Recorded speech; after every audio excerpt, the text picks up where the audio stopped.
Dead on the spot ang tatlong di pa nakikilalang lalaki matapos makipagbarilan sa mga pulis na tinakasan nila sa isang checkpoint sa Malate, Maynila.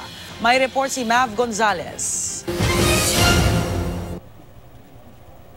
Sa madilim na iskinitang ito nagpang-abot ang mga pulis at tatlong hinihinalang drug pusher sa Malate, Maynila kaninang madaling araw.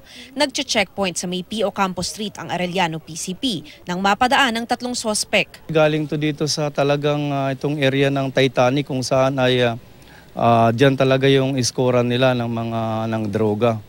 Nung malapit na sila, sinigawan ng aking mga tao kung saan kayo pupunta.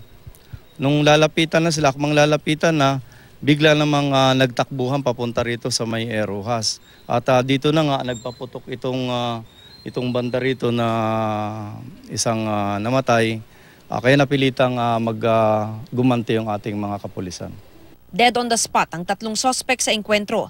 Dalawa sa kanila ang armado ng caliber 38. Paniwala ng pulisya, tulak ang mga napatay na lalaki. Nakuhanan kasi sila ng ilang sachet ng hinihinalang shabu at drug paraphernalia.